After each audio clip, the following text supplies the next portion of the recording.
दोस्तों, जैसा कि आप देख चुके होंगे कि हम आप बात करने जा रहे हैं नागरिकता का। देखिए, नागरिकता एक ऐसा कानूनी संबंध होता है किसी भी देश का, किसी किसी भी भूभाग का रहने वाले उसके आम आदमी, आम जनता और उस देश के बीच में एक ऐसा कानूनी संबंध होता है जो कि उस आम आदमी के अधिकारों का, जैसे शिक्षा का अधिकार, व्यवसाय का अधिकार, जो है सो बोलने स्वतंत्रता का अधिकार, ये अधिकारों को एक संरक्षण प्रदान करता है, एक अपनत्व का भावना बनाता है। उस कानूनी संबंध को नागरिकता कहा जाता है। देखिए, नागरिकता के लिए अगर आपको कहा जाए कि आप अपना नागरिकता साबित कीजिए, तो आप क्या करेंगे? अपना आधार कार्ड निकालेंगे, पैन कार्ड निकालेंगे, ड्राइविंग लाइसेंस निकालेंगे, राशन कार्ड निकालेंगे। लेकिन दोस्तों, ये कभी भी डॉक्यूमेंट नागरिकता साबित करने के लिए पूर्ण नहीं माना जाता है। ये नागरिकता साबित इससे नहीं होता है। तो हमारे साथ आप लास्ट तक बने रहिए, बहुत ही अच्छा टॉपिक है आप लोगों के लिए। ये जो है सो नागरिकता, इसके बारे में क्या है, हमारे संविधान में क्या व्याख्यान है, किसी भी देश के नागरिक को अपनी नागरिकता साबित करने के लिए क्या क्या डॉक्यूमेंट दिखाना पड़ता है, ये सब सारी जानकारी आपको यहाँ पे हम देंगे। तो आप मेरे साथ लास्ट तक बने रहिए और मेरे चैनल को सब्सक्राइब कीजिए, मुझे सपोर्ट कीजिए।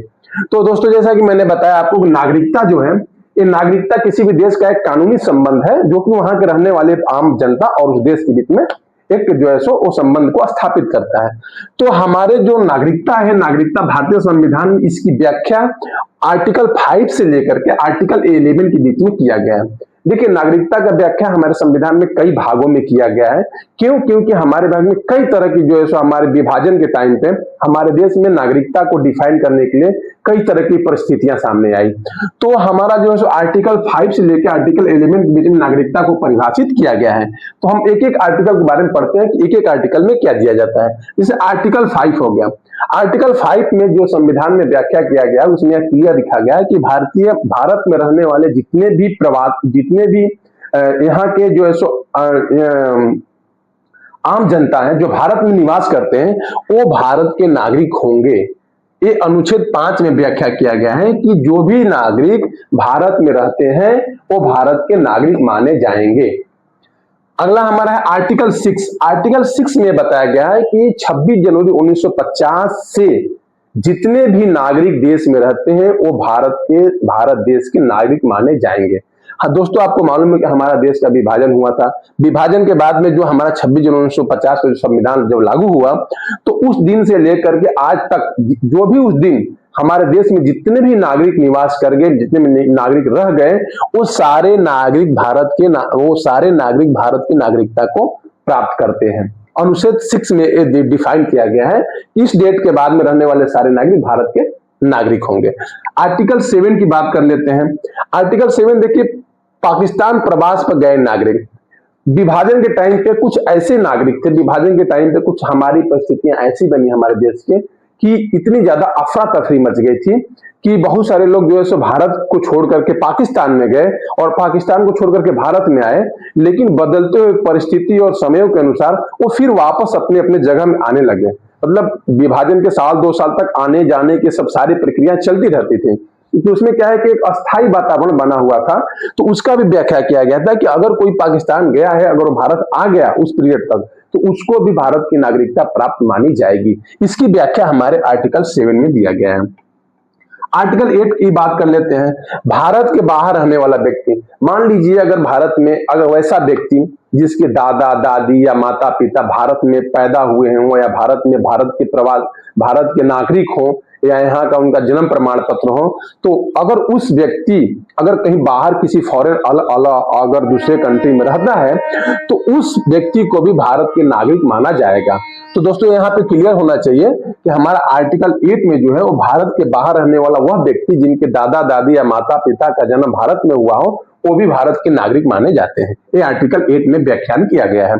आर्टिकल 9 की बात करते हैं दोस्तों। तो आर्टिकल 9 में क्या है कि विदेशी राज्य की अगर कोई व्यक्ति है जो कि बाहर का रहने वाला, जैसे कि किसी आउट कंट्री का रहने वाला है, जापान का है, स्पेन का, अमेरिका का है, अगर वो भारत में आकर के भारत की नागरिकता लेना चाहता है तो इसकी व्याख्या हमारे संविधान के आर्टिकल 9 में किया गया है कि वो अपने स्वेच्छा से कुछ हमारा कैटेगरी है, कुछ टर्म एंड कंडीशन है, उसको फुलफिल कर करके वो जो है सो विदेशी जो है सो अपना भारत की नागरिकता को प्राप्त कर सकता है। यह हमारे संविधान के आर्टिकल 9 में ये शो किया गया है कि इसके क्या क्या टर्म कंडीशन हो सकते हैं। दोस्तों आर्टिकल 9 को आप पढ़ेंगे तो इसमें बहुत सारे विस्तार से संविधान के किताबों में दिया गया है।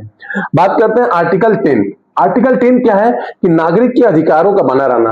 आर्टिकल 10 हमारे संविधान में नागरिक जो है, जो नागरिकता प्राप्त कर चुके हैं, उनके क्या क्या अधिकार है, जैसे कि हमारा 7 अधिकार है, 10 कर्तव्य है, ये सब जो है अपना शिक्षा का अधिकार, समानता का अधिकार, स्वतंत्रता का अधिकार और सारे जो है सो अधिकार हैं।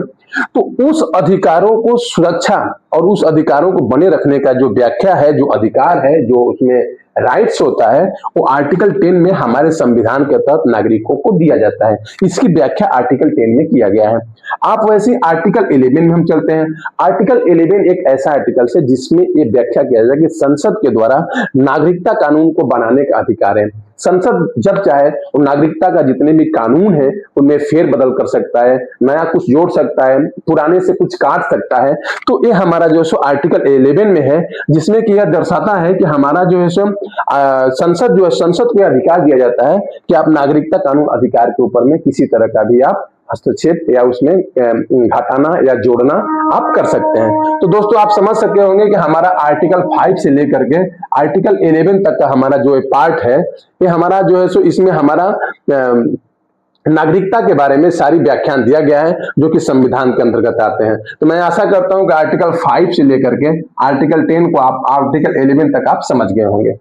तो आगे हम बात करते हैं दोस्तों कि नागरिकता साबित करने के लिए कुछ महत्वपूर्ण दस्तावेज। अब जैसे मैंने बताया था कि आप Aadhaar card, PAN card, ration card, ये सब जो चीजें हैं आप इसे नागरिकता साबित करने के लिए दिखाएंगे कि हाँ भाई मैं नागरिक भारत का हूं, मेरे पास ये आधार कार्ड है, मेरे पास राशन कार्ड है, ड्राइविंग लाइसेंस है। लेकिन ये मान्य नहीं होगा, ये डॉक्यूमेंट मान्य नहीं होगा। अब हम इस डॉक्यूमेंट को मान्य नहीं होगा तो इस डॉक्यूमेंट के जगह पे हम कौन सी डॉक्यूमेंट दिखाना पड़ेगा जिससे कि हमारा उस देश की सिटीजनशिप जो है अप्रूव होगा। तो उसके लिए देखिए बहुत सारे कैटेगरी, जैसे कि आपको हो गया भारतीय पासपोर्ट। आपके पास में जो एक पासपोर्ट इशू किया जाता है सेंट्रल गवर्नमेंट के अंतर्गत, वो पासपोर्ट में आपके जन्म का, आपके माता पिता का, आपके जो है जन्म स्थान का सारे विवरण रहते हैं।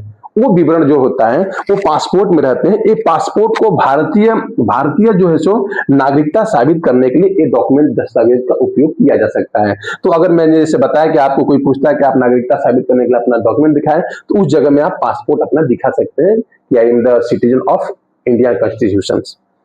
दूसरा है जन्म प्रमाण पत्र। दोस्तों देखिए जन्म प्रमाण पत्र होता है, आप जानते होंगे आपके तहसील, अनुमंडल ऑफिस, सब डिवीजन ऑफिस या डिस्ट्रिक्ट ऑफिस या ग्राम पंचायत से मिलता है। उसमें जन्म प्रमाण पत्र में होता है कि आप किस गांव में किस जन्म, किस माता पिता का नाम और सारी उसमें विवरण रहते हैं।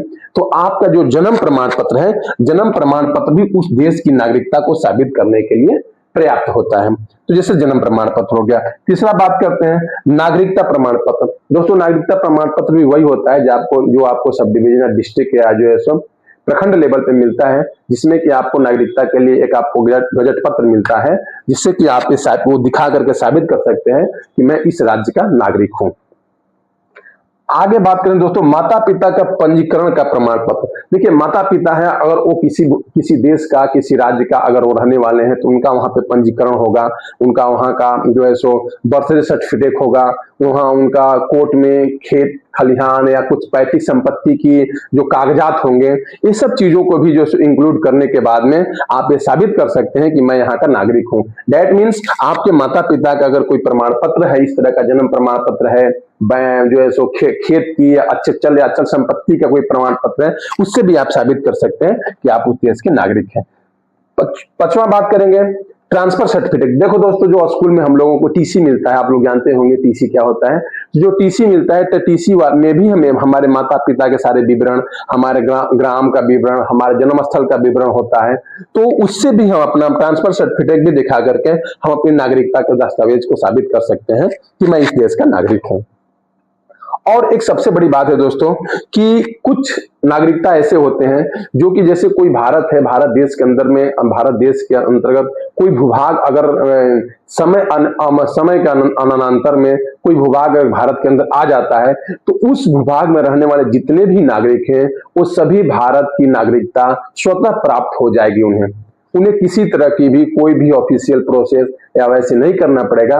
जो भी भूभाग है, अगर वो भूभाग पे भारत की कब्जा हो जाती है, अगर वो भूभाग भारत के अंतर्गत आ जाता है, उस भूभाग में रहने वाले जितने भी नागरिक होंगे वो सभी नागरिक भारत के, वो नागरिकता उनको प्राप्त हो जाएगी, वो सभी नागरिक को भारत के नागरिक माना जाएगा।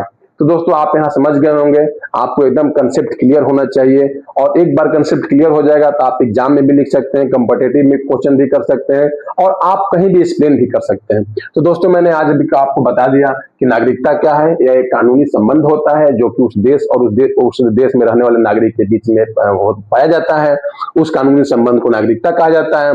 नागरिकता हमारा जो है सो दोस्तों वो संविधान के आर्टिकल 5 से लेकर के 11 के बीच में उसका वर्णन किया गया है। मैंने सारा 5, 6, article 7, article 8, 9, article 10, article 11, article 12 मैंने सारा विवरण दे दिया किस आर्टिकल में कौन से जो है सो विवरण को व्याख्यान किया गया है। और नागरिकता साबित करने के लिए हमारे जो महत्वपूर्ण दस्तावेज है जैसे भारतीय पासपोर्ट, जन्म प्रमाण पत्र, नागरिकता प्रमाण पत्र, माता पिता का पंजीकरण का प्रमाण पत्र, ट्रांसफर सर्टिफिकेट, और ये जो है सो हमारा कोई नया विभाग जो भारत के हिस्से में आ जाता है।